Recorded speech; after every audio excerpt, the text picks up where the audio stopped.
Welcome to my channel. എൻ്റെ കൂടെ വരൂ, ഞാൻ നിങ്ങൾക്ക് നല്ലൊരു അമ്പലം കാണിച്ചു തരാം. ഈയിടെയായിട്ട് ഏതെങ്കിലും അമ്പലത്തെ പറ്റിയുള്ള ഐതിഹ്യ കഥകൾ കേട്ടാൽ ആ അമ്പലം തേടി അന്വേഷിക്കുകയും അവിടെ എത്തുകയും തൊഴുകയൊക്കെ ചെയ്യണത് ഒരു സന്തോഷവും സമാധാനവും കിട്ടുന്ന ഒന്നായി എനിക്ക് ഫീൽ ചെയ്യുന്നുണ്ട് കേട്ടോ.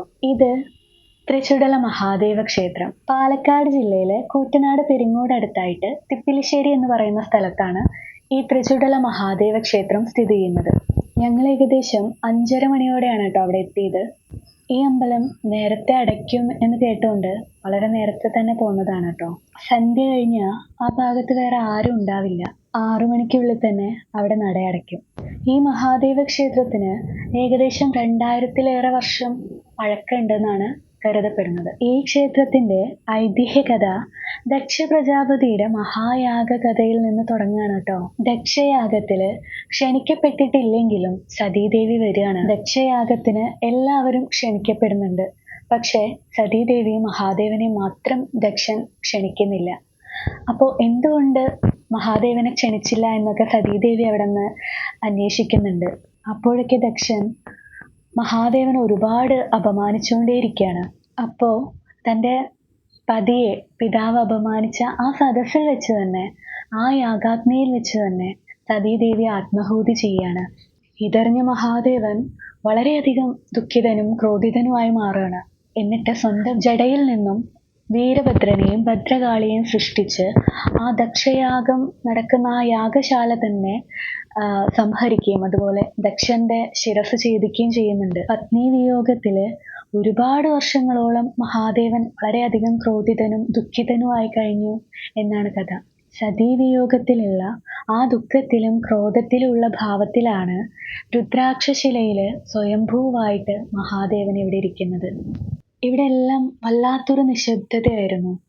കാരണം ഒരുപാട് ശബ്ദമൊന്നും മഹാദേവന് ഇവിടെ ഇഷ്ടമല്ല. വാദ്യഘോഷങ്ങളോ വൈകുന്നേരങ്ങളിൽ വയ്ക്കുന്ന പാട്ടോ പോലും ഇവിടെ ഇല്ല. ആനകളൊന്നും ഈ വഴിക്ക് വരാറില്ല അത്രേ. വളരെ ശാന്തമായിട്ട് വളരെ സൈലന്റ് ആയിട്ടുള്ള ഒരു അന്തരീക്ഷമാണ് ഈ ക്ഷേത്രത്തിനുള്ളത്. അതുപോലെ തന്നെ ക്ഷേത്രത്തിന് ചുറ്റും പടർന്നു പന്തലിച്ചുകൊണ്ട് വൃക്ഷലതാദികളുണ്ട്. അതൊക്കെ എത്ര വെട്ടി മാറ്റിയാലും വീണ്ടും അതേപോലെ തന്നെ തിരിച്ചു വരുന്നു എന്നാണ് അവിടെ ഉണ്ടായിരുന്ന പൂജാരി നമ്മളോട് പറഞ്ഞത്. അവിടെ തിങ്ങി നിൽക്കുന്ന ആ മരങ്ങളെ, ആ ഒരു വൃക്ഷലതാദികളൊക്കെ മഹാദേവന്റെ ജടയായിട്ടാണ് വിശ്വസിക്കുന്നത്.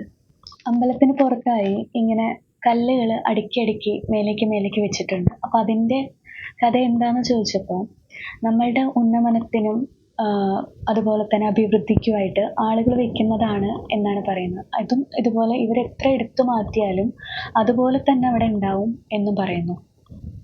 നോക്കൂ, ആ മരങ്ങൾ നിൽക്കുന്നത് ശരിക്കും ശിവന്റെ ജടയായി തന്നെ തോന്നുന്നില്ലേ?